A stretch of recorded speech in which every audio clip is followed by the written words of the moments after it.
വേദനിക്കുന്നടാ. ആ മഴ വെച്ച് എന്നെ ഒന്ന് വെട്ടിക്കൊല്ല്. മുടിയാത്. എങ്കി കപ്പലിൽ കിടക്കുന്ന ഏതേലും കയർ വെച്ച് എന്നെ ഒന്ന് കൊല്ല്. ഒന്നും മിണ്ടായിരിക്കടാവേ. ഈ വാച്ച് കൂട്ടിക്കെട്ടി കുരുക്കൊണ്ടൊക്കെ എന്നെ പാടെന്നറിയോ?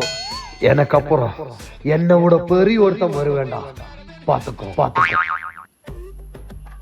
അണ്ണാ തുറുപ്പ് പീടി ഇരിക്കാണ്. തമിഴാ? ഞാൻ ഹിന്ദിക്കാരനാണല്ലോ, ഞാൻ പറയുന്നത് തമിഴ്മാർക്ക് മനസ്സിലാവണ്ടേ?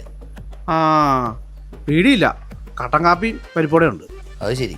അണ്ണാ ക്ലൈമാക്സ് ആയി. ശ്രുതിഹാസനോട് അച്ഛനാണെന്ന് പറ. പറ്റില്ല. എന്നാ കുഴപ്പം? ഒരു കുഴപ്പമില്ല, എന്നെ കൊണ്ട് പറ്റില്ല.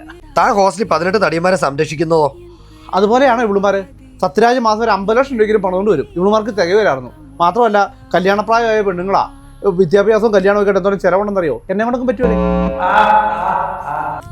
ഉപേന്ദ്ര, இந்த படத்துக்கு உங்க ரெமனரேஷன் 2 கோடி. ஓ, அப்ப குறை டயலாக் ഒക്കെ കാണൂല. இந்த ஸ்கிரிப்ட். அண்ணா நீங்க போங்க, நான் பாத்துக்கிறேன். ഇത്ര ഉള്ളോ? അപ്പൊ പണി എളുപ്പമായല്ലോ. ശ്രുതിഹാസൻ രജനിയുടെ മോളാണെന്ന് ആർക്കും പിടികിട്ടാത്ത ട്വിസ്റ്റ്. അത് മൊക്ക ട്വിസ്റ്റ്.